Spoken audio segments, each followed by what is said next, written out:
Even though the number of Banyana Banyana players who ply their trade in big football leagues overseas has increased in recent years, most of the players are still playing locally.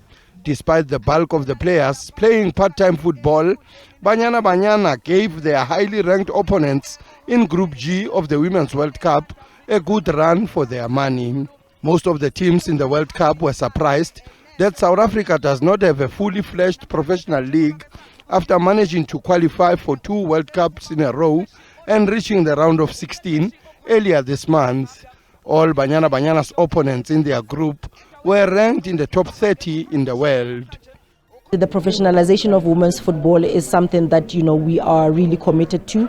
We've been speaking about that even before Banyana went to Sydney and New Zealand, because it's quite key that we create an environment where our girls can focus solely on playing football instead of having jobs 9 to 5 elsewhere and then ending up from 5 until 9 p.m. they are training elsewhere.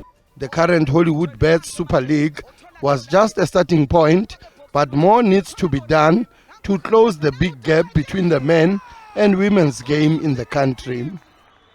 As far as professionalization of women's football is concerned, we are really committed to that, and we will continue pushing aggressively in terms of getting sponsors on board that can assist us in turning the current Hollywood Bets Super League into a more professional league, because as we know, there are teams that are playing their players some sort of money to participate in the league, but the majority of the teams are not paying our players. The betting company's name is closely associated with women's football in South Africa, but from this season, it will also sponsor the Men's Regional League in South Africa. The 4th tier of South African football has been operating without a sponsor since 2019. The Regional League is where, the majority of our teams are playing, the majority of players are.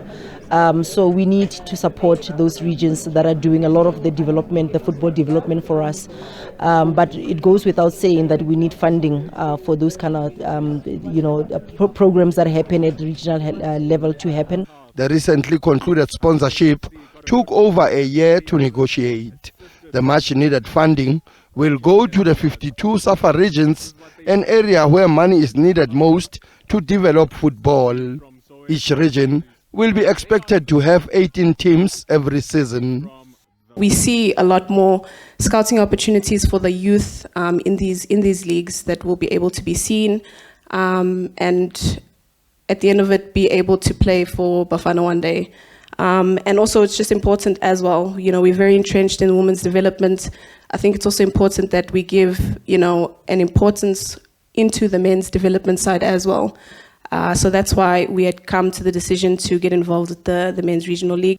Eventually, the Regional League should produce 2 teams per province to be elevated to the ABC Motsepe League, which is the 3rd tier of South African football. Sfiso Ramara, SABC News, Johannesburg.